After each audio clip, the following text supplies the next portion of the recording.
Hello, BSc second year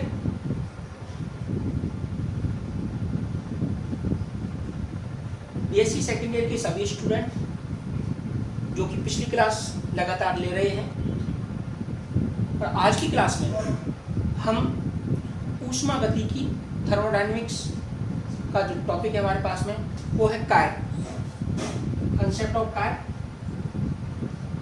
कार्य की अवधारणा।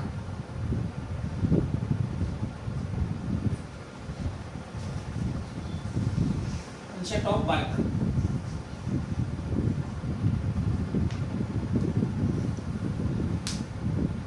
सिंपल रूप में हम कार्य को पिछली क्लासों में हमने W बराबर F इंटू S के रूप में पढ़ा है। बल इंटू विस्थापन का गुणनफल कार्य के रूप में जाना जाता है। लेकिन हम केमिस्ट्री में कार्य को अलग तरीके से परिभाषित करते हैं और कार्य को केमिस्ट्री में यानी रसायन शास्त्र में एक ऊर्जा के रूप में मानते हैं। जब किसी तंत्र की अवस्था में परिवर्तन किया जाता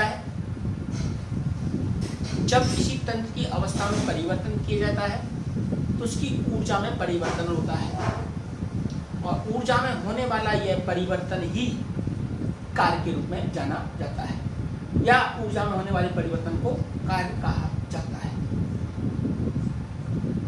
कार्य दो तरीके से किया जाता है। हमारे पास में तंत्र है, या तो तंत्र के द्वारा कार्य किया जाएगा या तंत्र पर कार्य किया जाता है। वर्क बाय द सिस्टम और work on the system. Work by the system पर तंत्र की इंटरनल एनर्जी आंतरिक ऊर्जा में कमी होती है और पारिपार्श्विक की ऊर्जा में वृद्धि होती है। तंत्र पर कार्य किया जाता है तो तंत्र की आंतरिक ऊर्जा में वृद्धि होगी और पारिपार्श्विक की आंतरिक ऊर्जा में कमी होगी। इस तरीके से हम कार्य को समझ सकते हैं। कार्य बल के प्रभाव को प्रदर्शित करता है। ये बाह्य बल के विरुद्ध किया जाता है। कार्य बल के प्रभाव को प्रदर्शित करता है, ये बाह्य बल के विरुद्ध किया जाता है। जैसे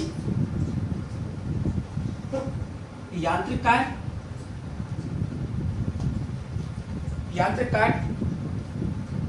बल के विरुद्ध किया जाता है, बल के विरुद्ध किया जाता है। इसी प्रकार से हमारे पास में प्रसार कार्य है,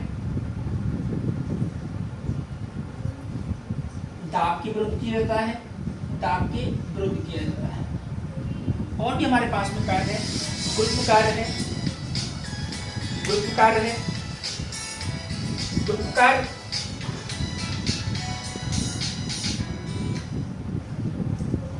कार्य गुरुत्वीय बल के विरुद्ध किया जाता है। गुरुत्वीय बल के विरुद्ध किया जाता है, बल के विरुद्ध किया जाता है।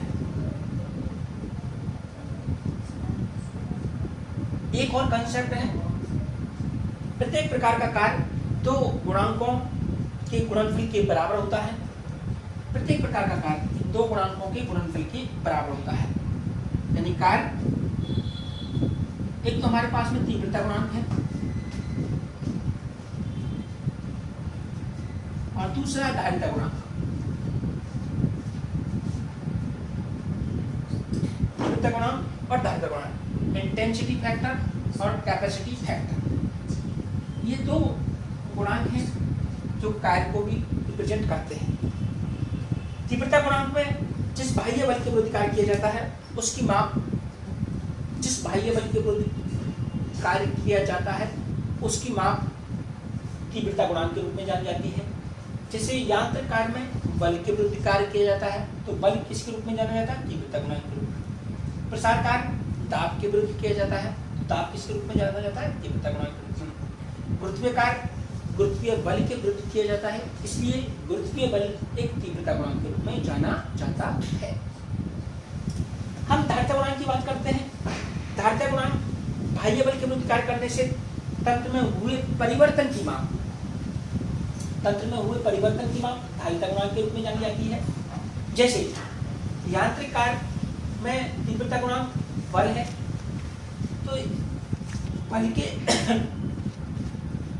के विरुद्ध कार्य करने से किसमें परिवर्तन हुआ?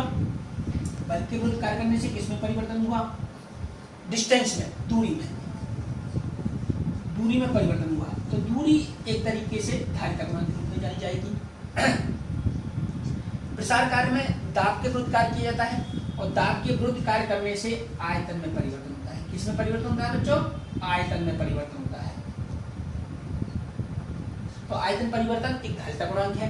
इसी प्रकार गुरुत्वीय कार्य करते हैं, जैसे हम किसी भी वस्तु को नीचे से ऊपर की तरफ उठाते हैं तो हमको कार्य करना पड़ा गुरुत्वीय बल के विरुद्ध, लेकिन चेंज किसमें हुआ? हाइट में, ऊंचाई में परिवर्तन। तो ऊंचाई में परिवर्तन एक तरीके से क्या हो गया बच्चों? ऊंचाई में परिवर्तन क्या हो गया?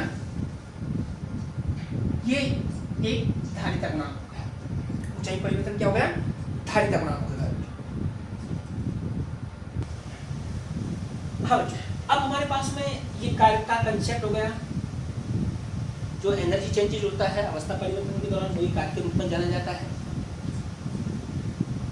तंत्र के द्वारा कार्य किया जाता है तो तंत्र की आंतरिक ऊर्जा में कमी हो जाती है और पारिपार्श्विक की यानी सराउंडिंग की ऊर्जा बढ़ जाती है। तंत्र पर कार्य किया जाता है तो तंत्र की आंतरिक ऊर्जा में वृद्धि हो जाती है और पारिपार्श्विक की आंतरिक ऊर्जा में कमी हो जाती है। इस तरीके से हम कार्य को समझ सकते हैं। अब हमारे पास में जो सिलेबस में है, एग्जाम की दृष्टि से बहुत ही महत्वपूर्ण कंसेप्ट है, वो है एक्सपेंशन वर्क, प्रसार कार्य। इसका मैथमेटिकल कंसेप्ट है, उसको डेराइव भी करना है और समझना है। उस पर न्यूमेरिकल क्वेश्चन भी पूछे जाते हैं। प्रसार कार्य, एक्सपेंशन वर्क। प्रसार कार्य में हम दाब के विरुद्ध कार्य करते हैं। दाब के विरुद्ध कार्य करने से आयतन में परिवर्तन होता है। दाब के विरुद्ध कार्य करने से आयतन में परिवर्तन होता है बच्चों। और दाब और आयतन में होने वाले इस परिवर्तन के कारण ही इसे दाब आयतन कार्य के रूप में जाना जाता है। दाब आयतन कार्य के रूप में जाना जाता है। प्रेशर वॉल्यूम बल के रूप में जाना जाता है।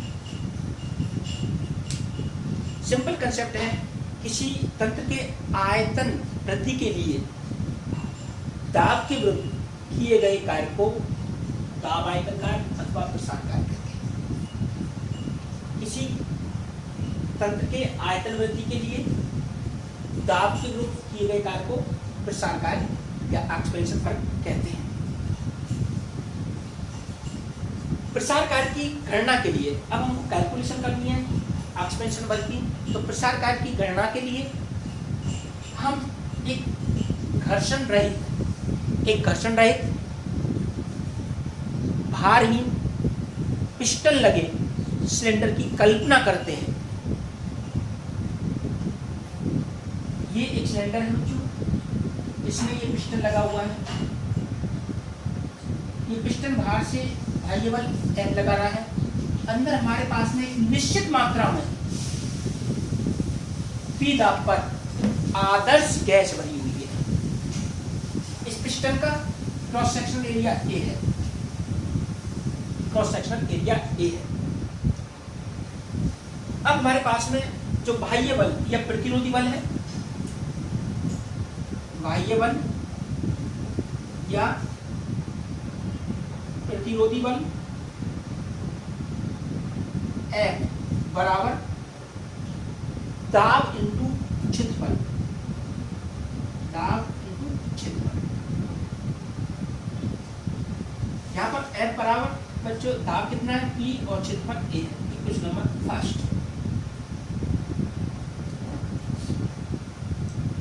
इसके बाद में ये नॉर्मल कंडीशन में है। अब हम अनंत सूक्ष्म मात्रा में दाब को कम करते हैं। अनंत सूक्ष्म मात्रा में दाब को कम करते हैं तो दाब कितना कम हो गया बच्चों?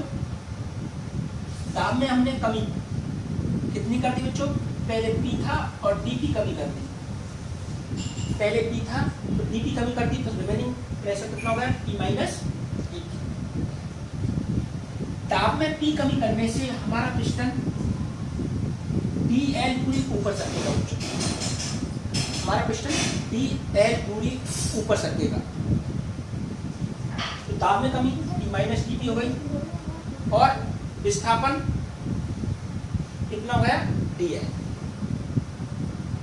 अब हम देखते हैं बच्चों कि दाब में कमी हुई तो इस तंत्र के द्वारा, इस गैस के द्वारा पिस्टन पर कार्य किया गया। इस तंत्र के द्वारा, इस गैस के द्वारा पारिपार्श्विक पर अनंत सूक्ष्म मात्रा में कार्य, सूक्ष्म कार्य dW बराबर क्या किया गया बच्चों, प्रतिरोधी बल इंटू दूरी, प्रतिरोधी बल इंटू दूरी। क्योंकि बच्चों हम जानते हैं W बराबर F इंटू एक्स, बल इंटू विस्थापन, तो बल ये हो गया और विस्थापन दूरी के रूप में। तो हमारे पास में बच्चों dW बराबर क्या हो गया बच्चों, प्रतिरोधी बल कितना है, समीकरण 1 से देखिए, प्रतिरोधी बल P, या हम ये लिख सकते हैं प्रतिरोधी बल बराबर हमारे पास होता है बच्चों F बराबर P इंटू A। तो प्रतिरोधी दाब, प्रतिरोधी दाब इंटू क्षेत्रफल इंटू, तो बच्चों dW बराबर क्या हो गया हमारे पास में, प्रतिरोधी दाब है P माइनस dP क्षेत्रफल A into DL। Question number 2, question number 2। अब देखिए बच्चों यहाँ पर A इंटू DL dB के रूप में जाना जाता है, तंत्र के आयतन परिवर्तन को प्रदर्शित करता है, तंत्र के आयतन परिवर्तन को प्रदर्शित करता है, तंत्र के आयतन प्रतिशत। इसलिए हम dW को कैसे लिख सकते हैं, P minus dP multiply dB। Equation number 3, equation number 3। समीकरण 3 के बाद में हम इसको मल्टीप्लाई करते हैं, dB को P से मल्टीप्लाई करेंगे और dB को dP से मल्टीप्लाई करेंगे। तो dW बराबर PV minus dP dB। Equation number 4। अब आप देखिए बच्चों, ये dB सूक्ष्म दाब परिवर्तन, dB सूक्ष्म आयतन परिवर्तन, यानी ये वैल्यू बहुत ही कम होती है, इसकी वैल्यू बहुत कम होती है। इसको हम नेगलेक्ट कर सकते हैं और सूक्ष्म परिवर्तन होने के कारण इसको नगण्य मान सकते हैं। नगण्य का मतलब इसकी वैल्यू बहुत ही कम होती है, इसको हम छोड़ सकते हैं आराम से। ठीक है बच्चों, इसको हम छोड़ सकते हैं। अब चलिए बच्चों देखिए, यहाँ तक हम पहुंच चुके हैं बच्चों हमारे पास में क्वेश्चन नंबर 4। क्या ये 4 में हमने जो सेकंड स्टेप है उसको नेगलेक्ट कर दिया है, नगण्य मान लिया है, तो हमारे पास में dW बराबर P dB। Equation number 5। यदि प्रसार से पहले गैस का आयतन V1 तथा प्रसार के बाद गैस का आयतन V2 हो जाता है, तो संपूर्ण कार्य की गणना के लिए समीकरण 5 का समाकलन V1 से V2 की सीमाओं में कर लेता है। तो इसका हम समाकलन करते हैं समीकरण 5 का बच्चों, तो इस तरीके से हमारे पास में आएगा V1 से V2। तो इसका समाकलन W आ गया बच्चों, और ये आ गया हमारे पास में V1 से V2 एक अच्छी फॉर्म है dB। इस नंबर 6 ये काफी महत्वपूर्ण फॉर्म है बच्चों, बार बार में हमको काम देखिए। W बराबर V2, अगर P कांस्टेंट है तो P V2 माइनस V1 के रूप में जाना जाएगा। लेकिन इसको और कंडीशन अप्लाई करने से पहले हमको साइन कन्वेंशन प्लस माइनस चिन्ह के बारे में भी समझना है। अगर बच्चों हमारे पास में साइन कन्वेंशन की बात करते हैं IUPAC परिपाटी के अनुसार, IUPAC परिपाटी के अनुसार प्रसार कार्य और संपीड़न कार्य, प्रसार कार्य नेगेटिव के रूप में जाना जाता है क्योंकि प्रसार कार्य में तंत्र की ऊर्जा में कमी होती है। इसलिए IUPAC ने यूनिवर्सल साइन कन्वेंशन बना लिया है, प्रसार कार्य नेगेटिव के रूप में है और संपीड़न कार्य पॉजिटिव के रूप में जाना जाता है। अब देखिए बच्चों, हमारे पास में इक्वेशन 6 हो गई। अब कंडीशन अप्लाई करनी है हमको